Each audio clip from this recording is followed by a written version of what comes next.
আসসালামু আলাইকুম। আমরা ফুটওয়্যার ইঞ্জিনিয়ারিং সাবজেক্টটি সম্পর্কে আজকে জানার চেষ্টা করব।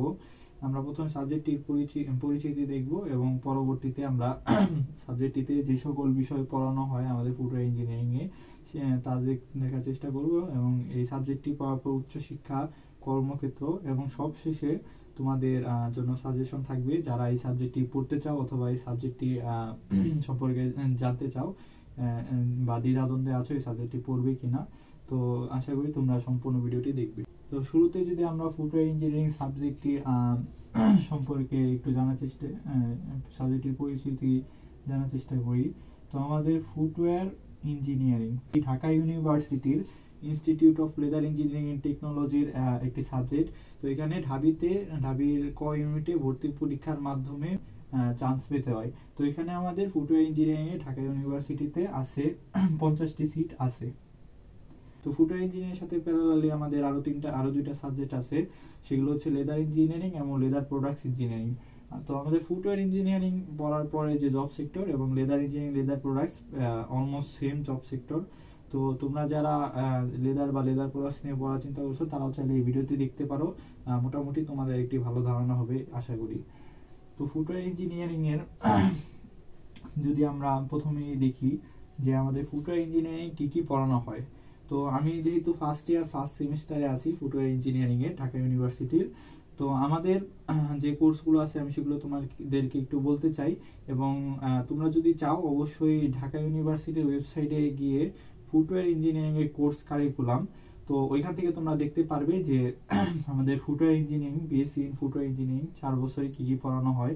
তো আমি যদি প্রথমে বলি আমার ফার্স্ট ইয়ারে যা কোর্স আছে, তো আমার ফার্স্ট ইয়ারে ফিজিক্যাল কেমিস্ট্রি বেসিক ইঞ্জিনিয়ারিং যে কোর্সগুলো থাকে ফিজিক্সের, তারপর কেমিস্ট্রি রিলেটেড, তো এগুলো আমাদেরও আছে।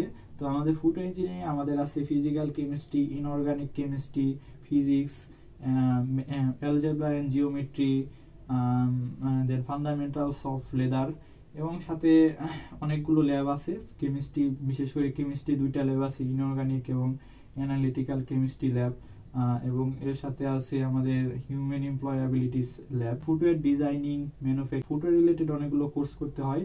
এবং আমরা যদি ফুটওয়্যারের বাইরে চিন্তা করি তো আমাদের কেমিস্ট্রি রিলেটেড অনেকগুলো কোর্স এই ফুটওয়্যার সাবজেক্টের ফুটওয়্যার ইঞ্জিনিয়ারিং এর সাথে পড়ানো হয়। যদি আমরা চিন্তা করি ফুটওয়্যার ইঞ্জিনিয়ারিং পড়ার পরে আমাদের উচ্চ শিক্ষায় কি সুযোগ রয়েছে। তো উচ্চশিক্ষা, আমরা যদি উচ্চশিক্ষায় চিন্তা করি, প্রথমেই আমি যেহেতু প্রথমে বলেছি যে আমাদের কেমিস্ট্রি রিলেটেড অনেকগুলো কোর্স ফুটওয়্যার ইঞ্জিনিয়ারিং পড়ানো হয়, এবং তোমরা নাম শুনেও অনেকটা বোঝা যায় leather engineering, footwear engineering, chemistry related কিছু কোর্স অবশ্যই থাকবে। তো আমাদের যেহেতু কেমিস্ট্রি রিলেটেড অনেকগুলো কোর্স পড়ানো হয়, এখান থেকে আমরা আমাদের অনেক বড় ভাইয়াপুরদেরকে আমরা দেখেছি ওনারা মাস্টার্সে অথবা পিএইচডিতে চাইলেই chemistry related chemical engineering, polymer science, waste management, environmental science, তারপর ম্যাটেরিয়াল সায়েন্স এন্ড ইঞ্জিনিয়ারিং, কেমিস্ট্রির বাইরে আছে ম্যাটেরিয়াল সায়েন্স এন্ড ইঞ্জিনিয়ারিং, অনেকেই এরকম রিলেটেডে শিফট করে মাস্টার্স অথবা পিএইচডি বিশ্বের বিভিন্ন দেশে, ইউএসএ, ইউকে এবং জাপান, এগুলো দেশে পড়তেছে, এবং অন্যান্য দেশেও আছে। আমাদের institute of leather engineering technology থেকেও আছে এবং আমাদের ফুটওয়্যার ইঞ্জিনিয়ারিং ডিপার্টমেন্ট থেকেও অনেকেই আছে। তো এটা চাইলেই সম্ভব, যদি ওরকম বিদেশ উচ্চশিক্ষার ইচ্ছা থাকে তো চাইলে তোমরা ফুটওয়্যার ইঞ্জিনিয়ারিং পরে সেখানে চাইলে শিফট করতে পারো। এবং এখানে আমার পার্সোনালি যেটা মনে হয় যে যারা আমাদের ফুটওয়্যার রিলেটেড ইন্ডাস্ট্রিতে ঢুকতে চায় তাদের জন্য আরেকটি সাবজেক্ট আছে উচ্চশিক্ষার জন্য, সেটি হচ্ছে আইবিএ, মানে ইনস্টিটিউট অফ বিজনেস অ্যাডমিনিস্ট্রেশন। এখন আমরা যদি আমাদের ফুটওয়্যার ইঞ্জিনিয়ারিং পড়ার পরে কর্মক্ষেত্র বা আমাদের জব সেক্টরটা কেমন হবে সেটা একটু দেখার চেষ্টা করি। জব সেক্টর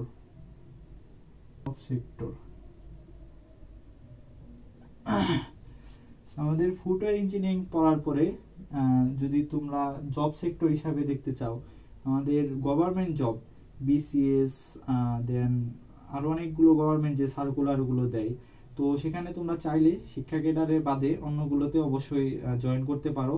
এবং চামড়া গবেষণা ইনস্টিটিউট হিসেবে আমাদের আছে বিসিএস আইআর, তো সেখানেও সায়েন্টিফিক অফিসার হিসেবে ফুটওয়্যার ইঞ্জিনিয়ারিং পড়ার পর তোমরা জয়েন করতে পারো, অথবা লেদার ইঞ্জিনিয়ারিং, লেদার প্রোডাক্টস এগুলো পড়ার পরও গভর্নমেন্ট সেক্টরে জয়েন করতে পারো। তো অনেকে মনে করে ফুটওয়্যার পড়ার পর হয়তো সরকারি মানে গভর্নমেন্ট চাকরি খুবই কম, কিন্তু আসলে তা না। তোমরা চাইলে অনেকগুলোতেই অনেক সুযোগ আছে, জয়েন করতে পারো। ফুটওয়্যার পড়ার পর প্রাইভেট যে জবগুলো আছে এর মধ্যে শুরুতেই আসে আমাদের অনেক অতি পরিচিত অ্যাপেক্স, বাটা এবং সু ইউনিভার্স, এমন আরো অনেকগুলো, প্রায় 165 প্লাস 165 প্লাস আমাদের ফুটওয়্যার রিলেটেড ইন্ডাস্ট্রি বাংলাদেশে আছে, যেগুলো সম্পূর্ণ বিদেশে রপ্তানি করে, মানে প্রোডাকশনের প্রায় 100% বিদেশে রপ্তানি করে। তো কেউ যদি চাও এখান থেকে ফুটওয়্যার ইঞ্জিনিয়ারিং থেকে গ্র্যাজুয়েশন করার ইনস্ট্যান্টলি, গ্র্যাজুয়েশন করার সাথে সাথে তোমরা চাইলে চাকরিতে জয়েন করতে পারবা, অর্থাৎ তোমাদের বেকার থাকার সম্ভাবনা প্রায় নাই বললেই চলে। এবং এইটা ফুটওয়্যার ইঞ্জিনিয়ারিং সাবজেক্টের সবচেয়ে বড় প্লাস পয়েন্ট আমার যেটা মনে হয় পার্সোনালি। তো আমাদের যেহেতু আমাদের মধ্যবিত্ত দেশ, আমাদের অনেকেই মধ্যবিত্ত ফ্যামিলি থেকে বিলং করি, আমাদের প্রথম চাহিদাই থাকে গ্র্যাজুয়েশনের পর চাকরি পাওয়া। এবং আমাদের দেশে যেহেতু বেকারের সংখ্যা অনেক বেশি, সত্যি বলতে অনেক বেশি, তো ফুটওয়্যার ইঞ্জিনিয়ারিং পড়লে তোমাদের ইনশাল্লাহ চাকরির বাজারে চাকরি নিয়ে কোনো টেনশন নেই, এতটুকু সিওরিটি আছে।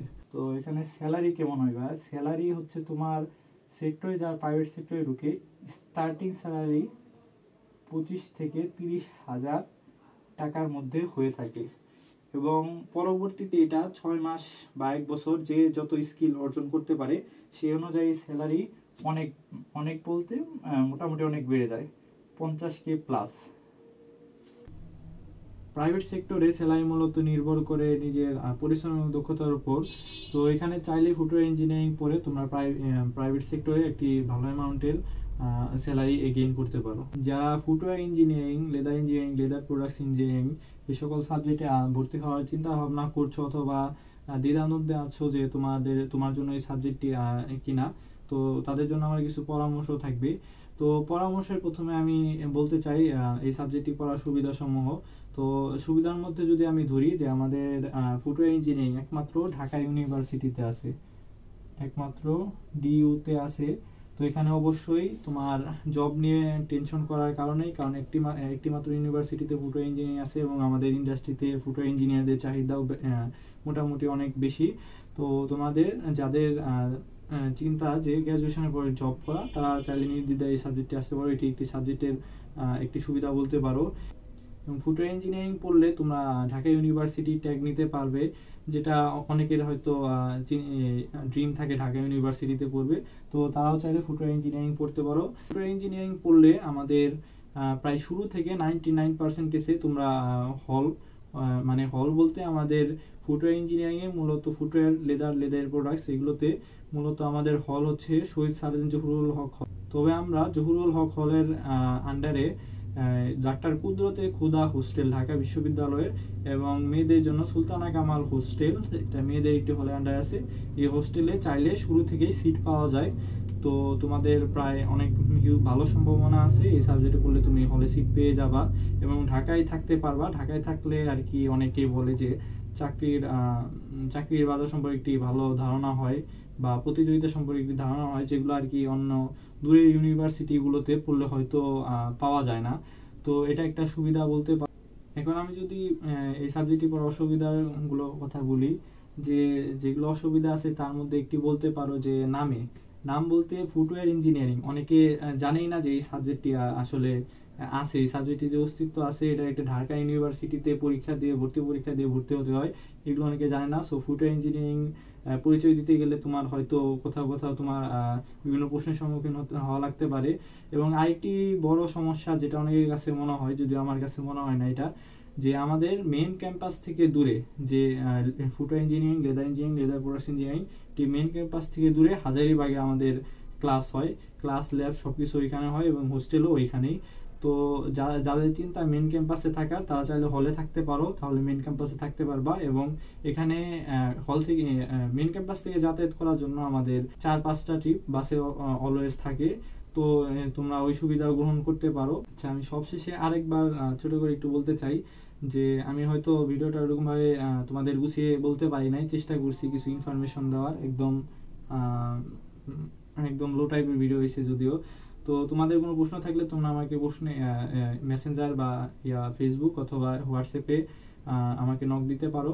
এবং শেষ পর্যন্ত তোমাদের বলতে চাই, একদম মানে তোমাদের যেন ডিসিশন নিতে সুবিধা হয় এই জন্য বলতে চাই যে যাদের ইচ্ছা আছে গ্র্যাজুয়েশনের পরপরই চাকরি করা অথবা ঢাকায় থেকে সরকারি চাকরি বিসিএস এগুলো প্রিপারেশন নেওয়া, তো তোমরা চাইলে, অথবা ঢাকার কাছাকাছি ঢাকার ভেতর থাকা, তো তোমরা চাইলে ফুড ইঞ্জিনিয়ারিং পড়তে পারো। অনেক ভালো সাবজেক্ট, অবশ্যই এখানে জব মার্কেটও যেমন আছে, রিসার্চ সেক্টর আছে, এবং তোমরা প্রাইভেট সেক্টর সহজেই ঢুকতে পারবা। আর অসুবিধার কথা যদি বলতে চাই, অনেকের প্যাশন থাকে, তো প্যাশনের সাথে ফুড ইঞ্জিনিয়ারিং অনেকের যায় না, এটা স্বাভাবিক। ফুড ইঞ্জিনিয়ারিং কারোরই প্যাশন থাকে না, বাই চয়েস আসে। তো যার ভালো অপশন আছে অবশ্যই তোমরা নিজের প্যাশন ফলো করলে করতে পারো। তবে যারা মধ্যবিত্ত ফ্যামিলি থেকে বিলং করো বা তোমাদের ইনস্ট্যান্ট একটা জবের দরকার গ্র্যাজুয়েশনের পর, তো তোমরা চাইলে এই সেক্টর এই সাবজেক্টটিতে আসতে পারো। আজকে এই পর্যন্তই। এরপরও কোনো প্রশ্ন থাকলে তোমরা আমাকে নক দিতে পারো। ঠিক আছে, হাফিজ।